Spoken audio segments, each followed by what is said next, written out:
Hey everyone, how's it going? I'm Michael for Home Grace Bible Study. This is my mom. Hi. We want to welcome you to another study. Now, today is December 22nd. The first day of winter, I believe. It's the 21st, actually. You sure it's the one? I thought it was the 22nd. Oh, I thought. Well, that means it's the winter solstice. I thought it was the 22nd for some reason. My bad. It is somewhere. But basically the winter solstice has started. I mean, it may not be the winter solstice on the calendar, but for some years I've always recognized the winter solstice as being on the 21st, because then the spring solstice would come on the 21st of the next month, which would be February. I think it's March. There's 3 months apart. Whatever.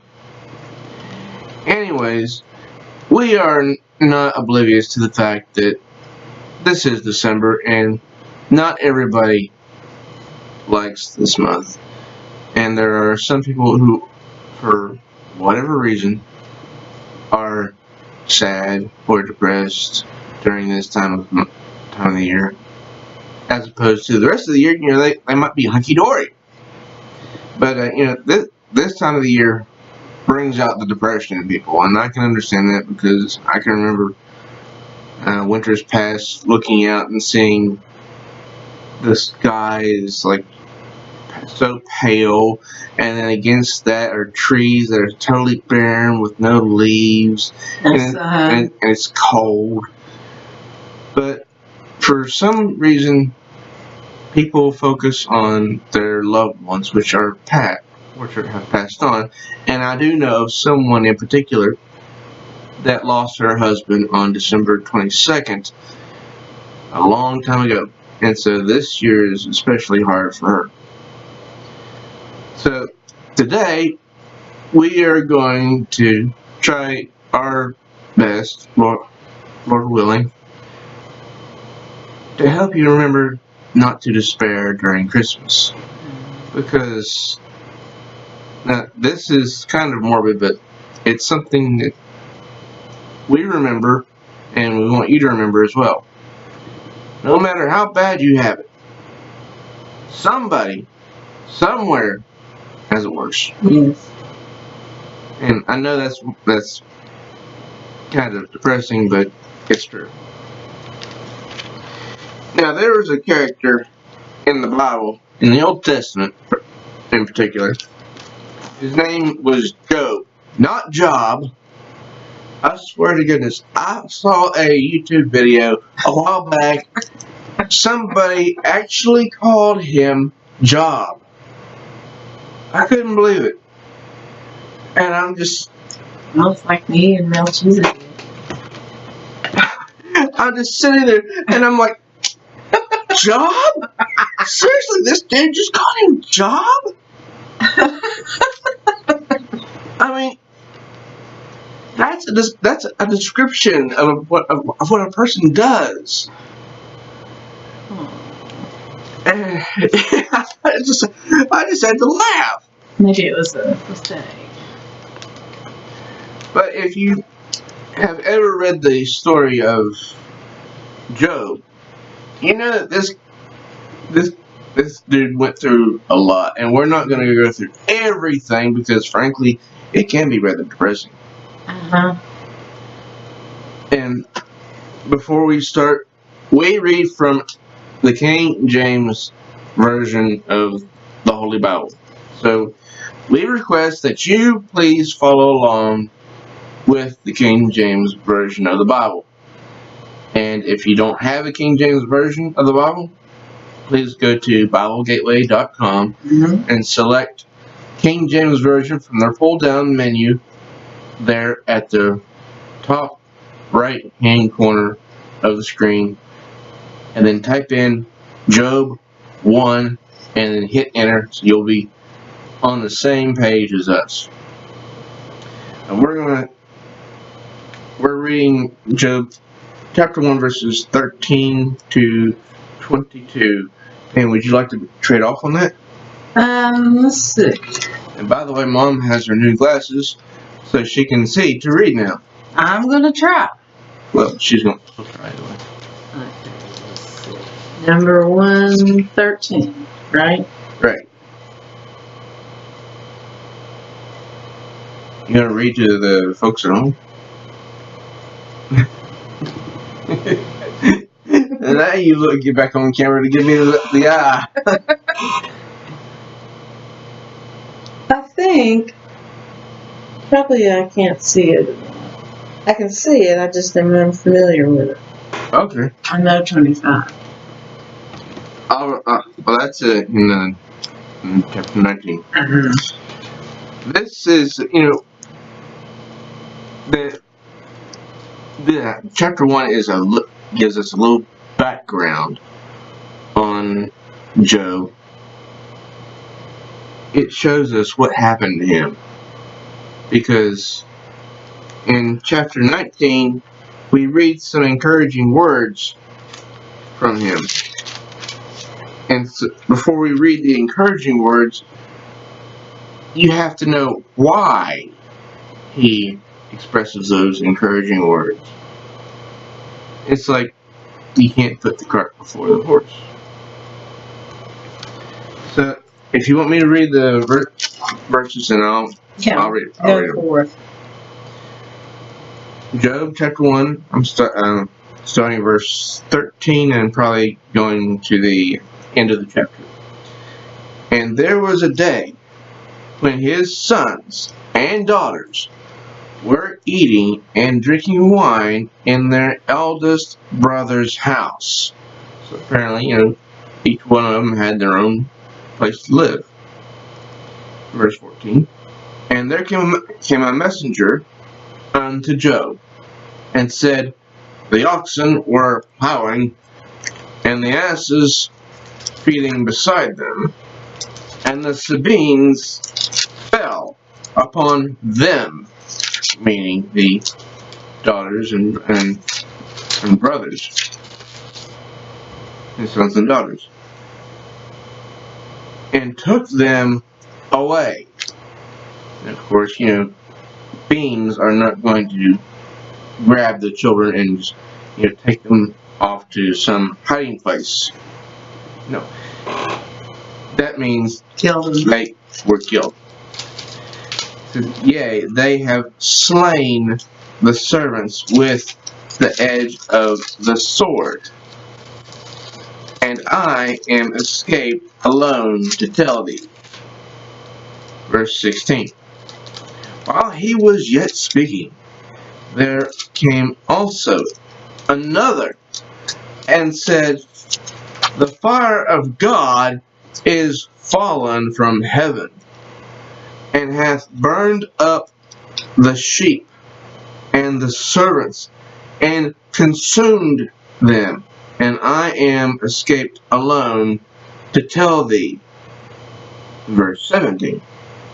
While he was yet speaking, there came also another, and said, the Chaldeans made out 3 bands, and fell upon the camels, and have carried them away, yea, and slain the servants with the edge of the sword, and I only have escaped to tell thee. So first he loses his kids, and then he loses Animals. some animals, and sheep and camels, and then there's more. Verse 18. While he was yet speaking, there came also another, and said, thy sons and thy daughters were eating and drinking wine in their eldest brother's house. And this is the first time he's finding out about his sons and daughters, because it's not told to him at first. In verse 19 it says, "And behold, there came a great wind from the wilderness, and smote the four corners of the house. And it fell upon the young men, and they are dead. And only I am escaped alone to tell thee." Now, this is just a side note. I find it interesting that since this was a house that had both his sons and daughters, that we do not read that it fell upon the young men and women. I don't know why that is. It's something that I've noticed in the past. In verse 20, "Then Job arose and rent his mantle," and I believe rent means to tear. You know, he tore off everything. Tore off what he was wearing. Yeah, I think the mantle was the robe. You're right. And shaved his head, and fell down upon the ground and worshipped. So you would normally think, losing your children, and then you're going to fall down and worship. Well, this was Job. Verse 21, and said, "Naked came I out of my mother's womb, and naked shall I return thither.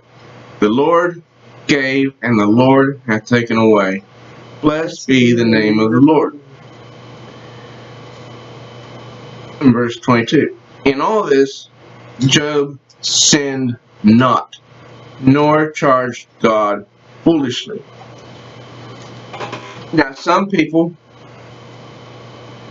they say, "God, why have you done this to me?"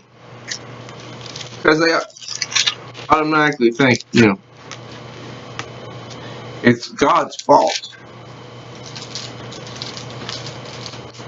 Well, he was smart enough to realize that it wasn't God's fault. And a lot of people do that. I know when my mother had Alzheimer's, and she lived 10 years in a nursing home. I was mad at God. I thought, why didn't God answer the prayers of my family? Because we all prayed so hard for her to be healed. And we thought if we prayed hard enough, she would be healed.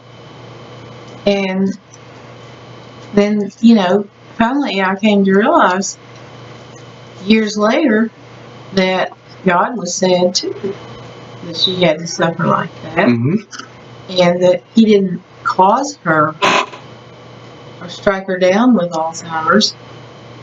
That we're all going to have things go wrong in our bodies and minds. And he was with my mother spiritually. And finally I came to accept it.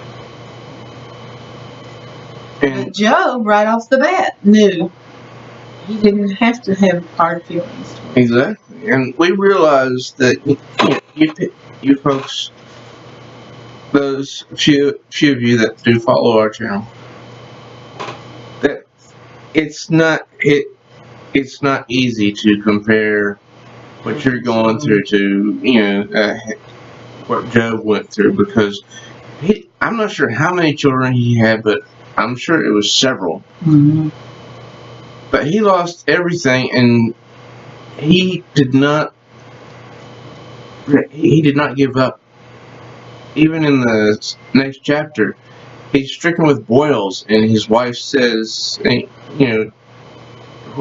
basically, why don't you curse God, or something to that effect. Curse God and die. And through all that, from that time up till even past the verse I'm going to read, which is Job chapter 19, verse 25, even past that into chapter 20, he has 3, air quotes, friends who come over and they give him the riot act. They act all high and mighty, and they just go bam, bam, bam, bam on Job like he was a wanted criminal. Because people back then, a lot of them thought that if something bad happened to a person, that God did it. And today, there are churches and there are people that believe God did it. Mm-hmm. Why did God do this to me? Why did God take my mother? Why did God take my child? God doesn't take people. No, he doesn't. Strike people down.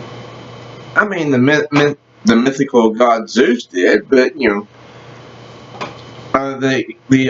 God of Abraham, Isaac, and Jacob, he did not. He would not do that. And this is what the encouragement I want to share with you. Now, go to Job chapter 19. Now, if you're reading from BibleGateway.com and you're looking at the King James Version, go to Job 19. I think I knew. And go down to verse 25. Well, over here so people can see your beautiful face. I have to look down at the Bible. For I know that my Redeemer liveth, and that he shall stand in the latter day upon the earth. Mm-hmm. Job believed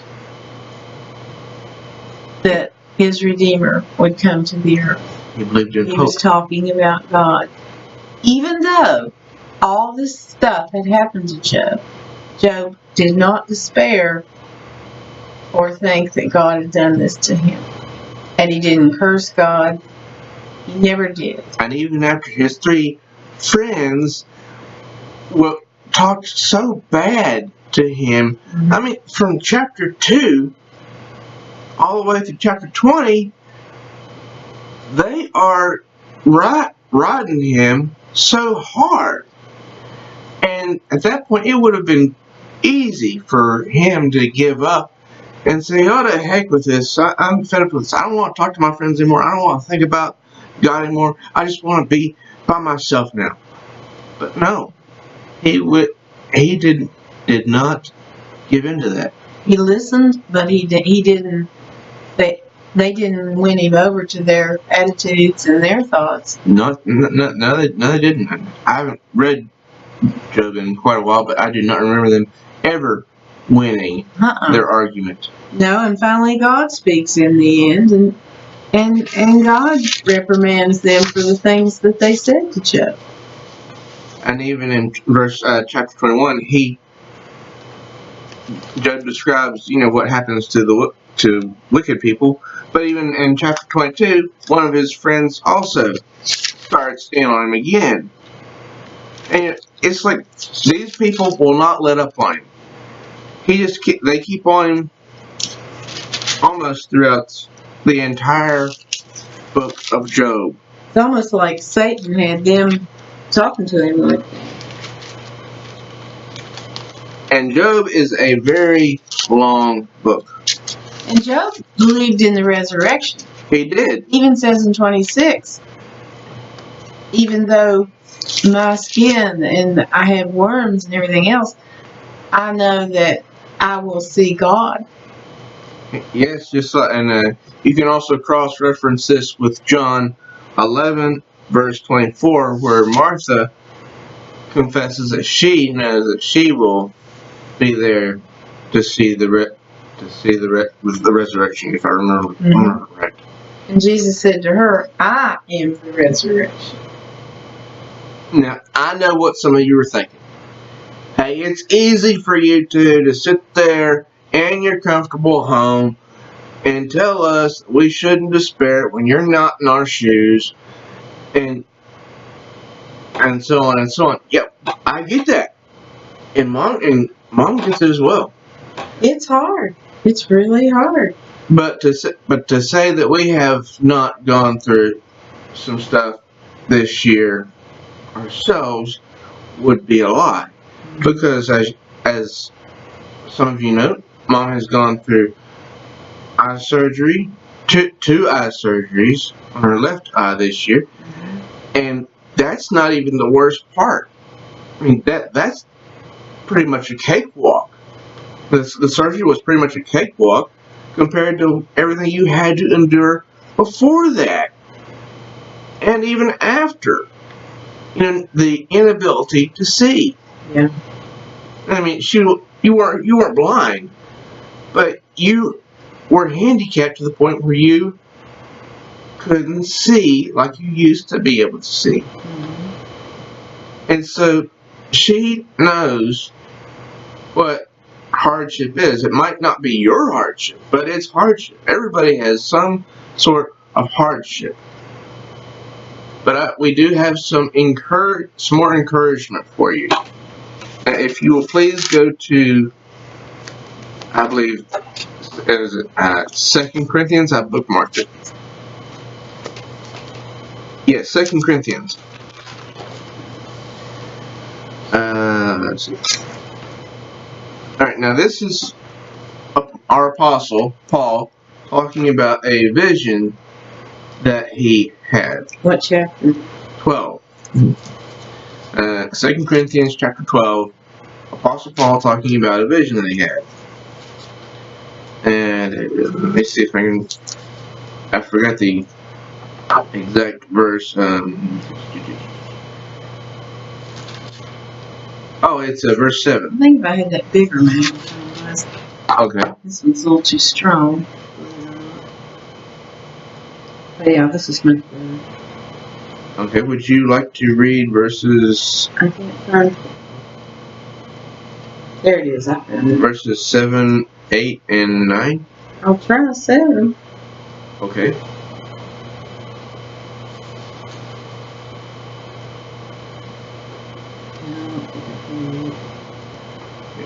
Alright, well, don't pressure yourself. I'm not. Even though you've got your new glasses, there's a lot of healing that has to happen. Mm-hmm. See, she does have new glasses and she looks wonderful. Thank you. But she still has a lot of healing to do. Her eyes. But the manifestation of the Spirit. That's in the 1 Corinthians. Oh shoot! I was so close. You could have just pretended like I don't know. Well, I could have, but... No, I'm teasing.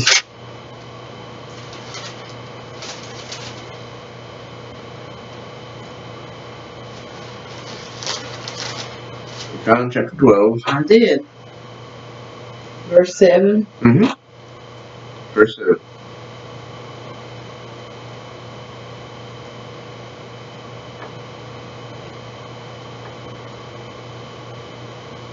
How I committed. That's verse 4. It says 7. Oh, I'm in 11. Okay, moving right along. Oh, I thought you were reading verse 4 of chapter 12. Maybe you should read it. If you want me to. Yeah, go ahead. Yeah. 2 Corinthians 12, verse 7. This is what Paul says. I mean, he's talking about a vision that he had, and we're not going to go through it all. Just these 3 verses that I find to be encouraging. And lest I should be exalted above measure through the abundance of revelations there was given to me a thorn in the flesh, the messenger of Satan to buffet me, lest I should be exalted above measure. Now he uses that phrase above measure twice. Exalted above measure. I think he doesn't want himself to be considered, as revered, because only Christ should be revered. And he might have meant exalted himself, True. Because Paul was human. And he even he might have at some point thought that he was, the greatest thing since sliced bread, but I doubt that. Because he was a humble person. I think maybe his affliction humbled him. Sure. I've heard ministers say, I've never read this, but I've heard people say that they think his affliction was visual. Because, when he was struck down by Christ, he was blind for a while. Yeah, for 3.5 days. And, the bright light could have damaged his eyes. And a lot of his epistles, people wrote, he dictated to them and they were written for him. That's true. And so some people speculate that it was visual. That was the thorn in his side. And that kept him from being totally independent. Even though he was in chains, That's a good point. I don't know that that's true, but I have heard that quite a bit. That makes sense.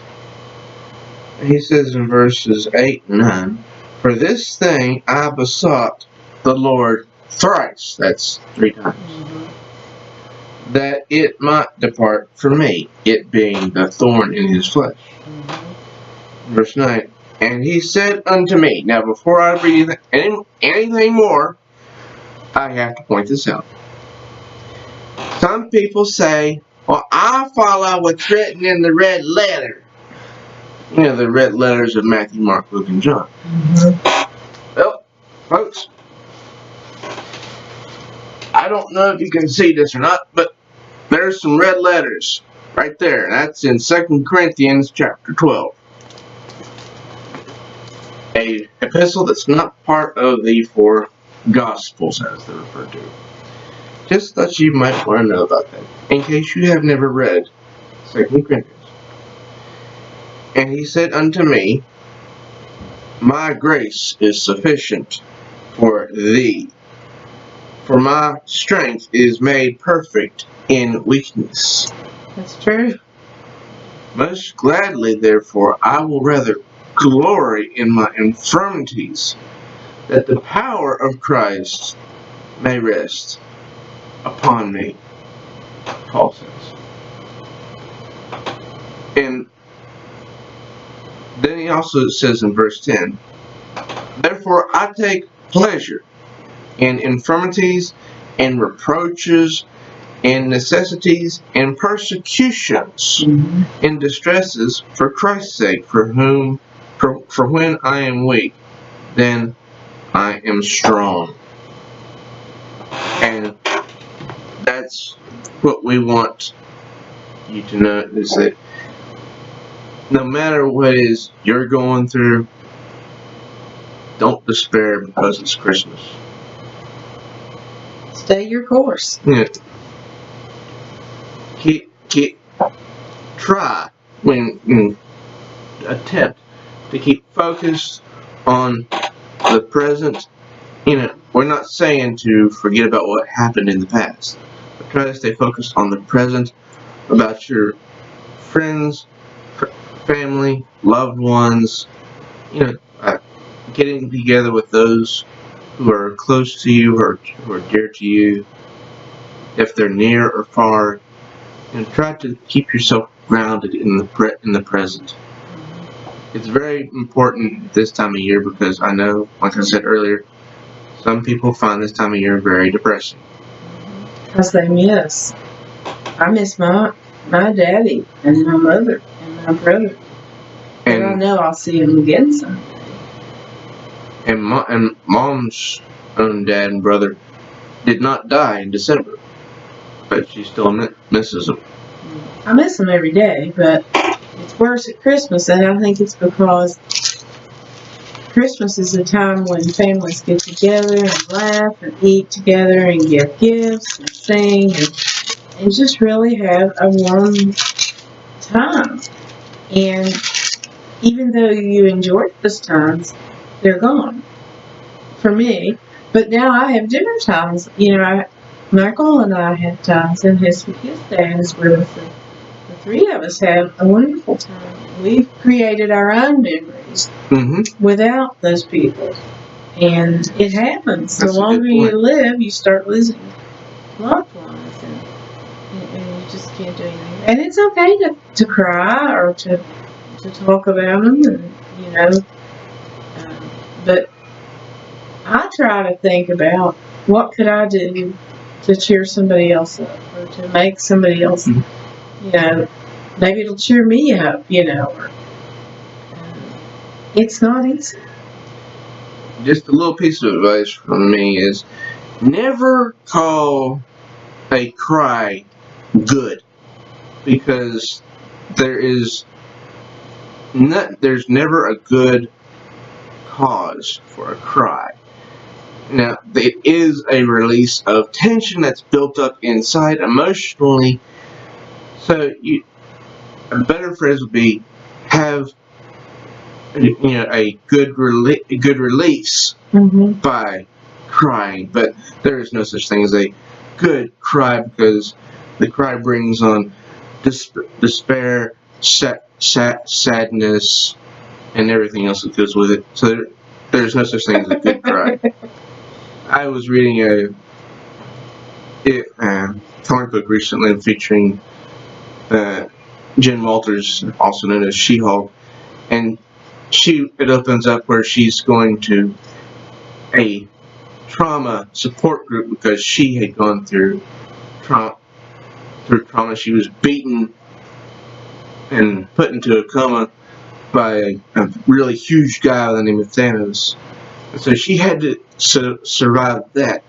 And then this person in the support group comes up to her and says, have you cried lately?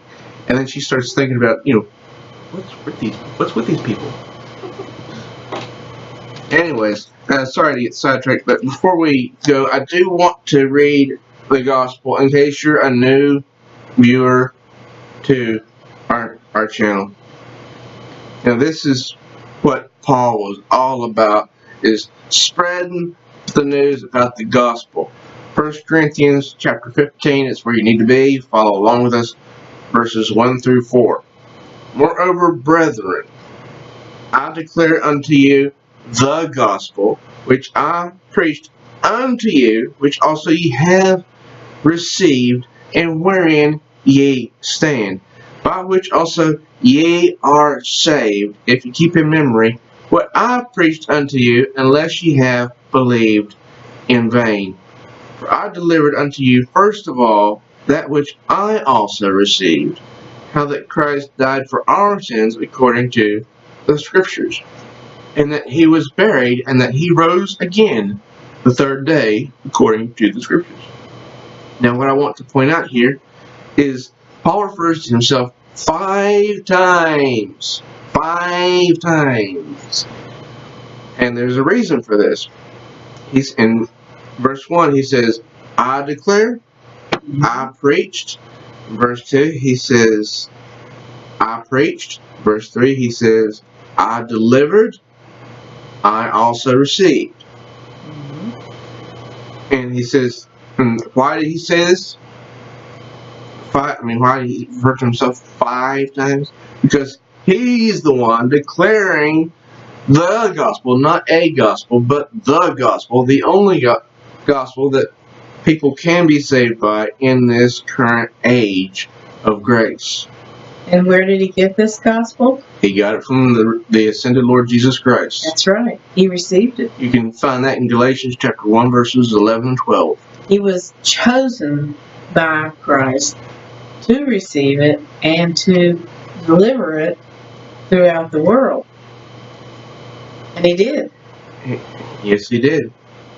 And it says that he preached it unto them, which is the Corinthians, and he reminds them that they have received it, and it's wherein ye stand.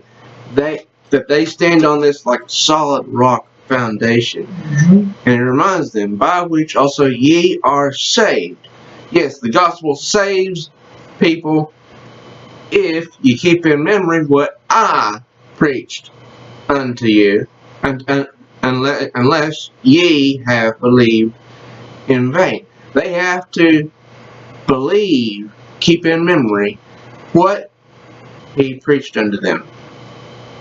They can't believe in vain that, this Jesus that Paul's talking about, well, he was the one who died on the hill so long ago, but he didn't die for me, or I don't believe he really rose from the dead. There's all sorts of different ways of believing in vain. It's any way except which is described in here. It says in verse 3, "For I delivered unto you, first of all, that which I also received." He received it from Christ. Wasn't taught by man. You can find that in Galatians chapter 1, verses 11 and 12. How that Christ died for our sins according to the Scriptures. Now that's his death. If you believe in his death, then that's one half of your salvation completed. In verse 4, "And that he was buried, and that he rose again the third day according to the Scriptures." Then if you believe that he was resurrected after his burial, bam, your salvation is completed. You receive it in your heart and spiritually when you believe it. And you trust Christ. Trust the cross work that he did. And instantly you receive your salvation. He forgave you when he was there on the cross. Every single one of you, whether you know about it or not. And when he rose from the dead, that's when he made it possible for everyone to be saved if they believe. That's the catch. You must believe. It's not like, you'll get in regardless. It's like when you apply for a club, there's or some similar group.